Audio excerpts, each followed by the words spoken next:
Hello everyone, कैसे हैं। तो चलिए सुनते हैं एक नई कहानी, और नई कहानी का नाम है श्रद्धांजलि। तो चलिए शुरू करते हैं, और पसंद आए तो लाइक सब्सक्राइब कमेंट शेयर ज़रूर कीजिएगा। बहू, तुम्हारी दादी का देहांत हो गया है।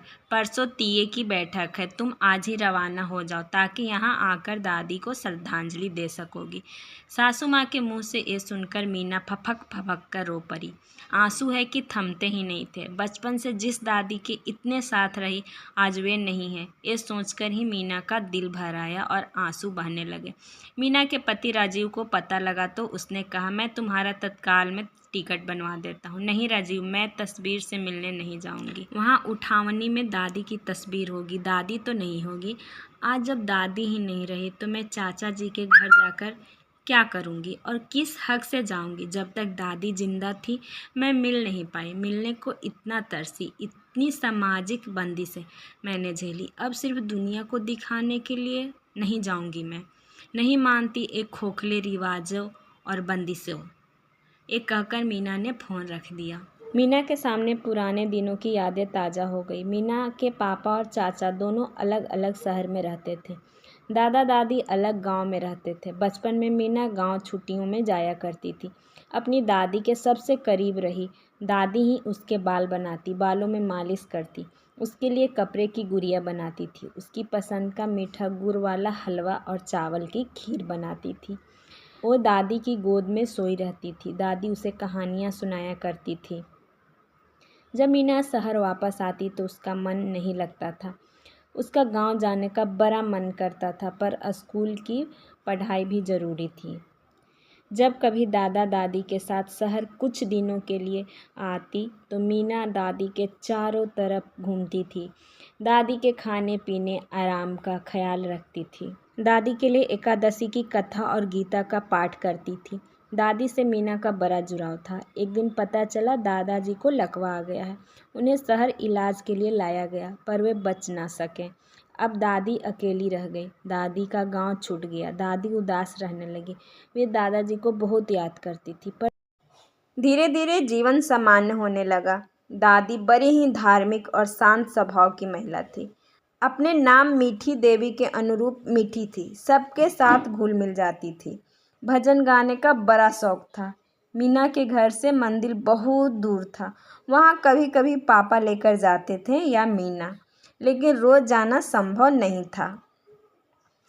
मीना के घर में दादी का मन कम लगता था, क्योंकि उस शहर में किसी रिश्तेदार और ज़्यादा लोगों का आना जाना नहीं था। दादी थोड़े ही दिन बड़े बेटे के घर रहती, फिर छोटे बेटे के यहाँ रहने चली जाती।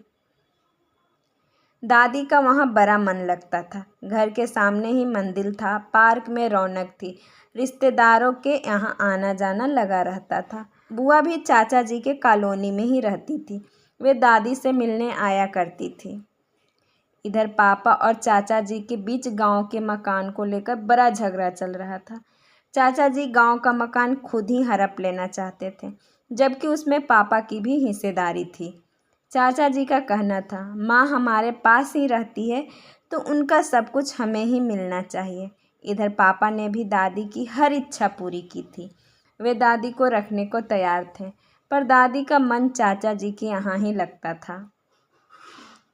चाचा जी को अकेले दादी का बोझ उठाना नहीं पड़े, तो चाचा जी ने हर महीने दादी के ऊपर खर्च में आधी रकम पापा से मांगनी शुरू कर दी। पापा और चाचा जी के स्टेटस में रात दिन का अंतर था। पापा समान सी नौकरी कर रहे थे। उन्हें अपनी तीनों बेटियों का ब्याह भी करना था, साथ ही किराए का मकान भी था। उधर चाचा जी का अच्छा खासा व्यापार था, खुद का घर था। दोनों बेटे चाचा जी का बराबर कारोबार में हाथ बटाते थे।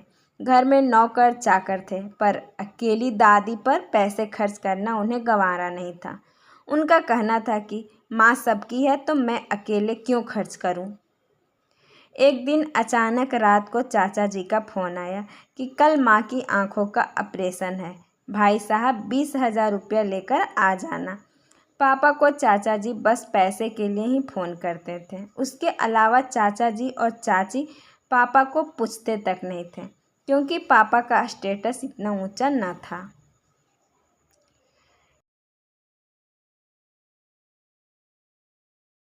रिश्ते को नहीं, धन को मान सम्मान मिलता है। रात पापा पैसे उधार लेकर गए, पर खर्च तो कम ही आया है। पापा ने हैरानी जताते हुए कहा, भाई साहब, आप कुछ नहीं समझते। ये तो ऑपरेशन का खर्च 25,000 है। बाकी बात की दवाइयाँ, फल, खाने पीने का खर्च भी तो हमें बराबर देना है। चाचा जी के मुंह से ये बात सुनकर पापा चुप हो गए। चाची ने दिन भर खाने के लिए भी नहीं पूछा, न ही घर आने को कहा। पापा ने अस्पताल के बाहर ढाबे पर खाना खाया और वहीं अस्पताल में दादी को संभाला। उन्हें छुट्टी मिलते ही अपने घर शहर आ गए। पापा कुछ न बोलते हैं क्योंकि हर जगह पैसा बोलता है। दादी के गांव के सामान और गहनों पर चाचा जी ने एकाधिकार जमा लिया और पापा को कुछ न दिया। चाचा जी लेने में बराबर के हिमायती थे, पर देने के पक्ष में नहीं थे। सालों ऐसा ही चलता रहा। इधर मीना की शादी हो गई। मीना के पति की नौकरी दूर शहर में लग गई।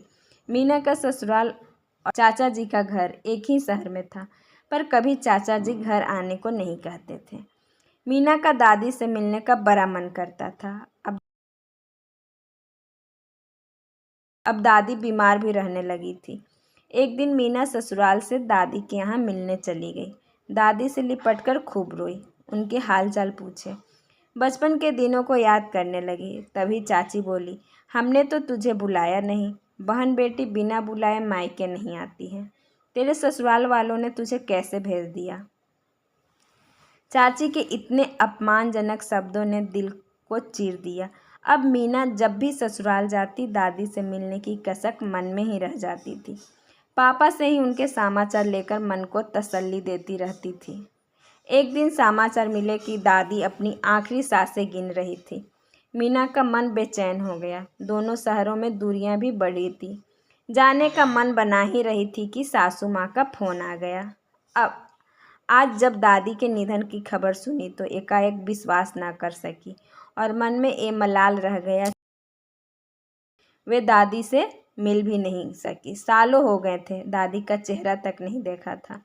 शाम को राजीव आया तो उसने मीना को समझाया, तुम्हारा जाना जरूरी है, नहीं तो समाज, रिश्तेदार क्या कहेंगे। राजीव, मेरा फैसला अटल है। मैंने अपने आंसुओं से दादी को श्रद्धांजलि दे दी है। अब मैं वहाँ जाकर क्या करूँगी? जीते जी जिससे मिलने को तरसाया, मेरे लिए उस घर के दरवाजे बंद थे। अब दादी के जाने के बाद मेरे लिए दरवाजे खुल गए। बहन बेटी हूँ, अब 13वीं तक वहाँ रहना होगा। एक कैसा रिवाज है, इंसान के जाने के बाद इतने दिनों तक वहाँ रह सकते हैं। और जीते जी मैं दादी से कुछ घंटे भी नहीं मिल सकती थी। मैं तस्वीर से मिलकर भी क्या कर लूँगी? जिस दादी के प्यार दुलार को बरसों तरसती रही, वे तो मुझे वहाँ जाकर नहीं मिलेगा।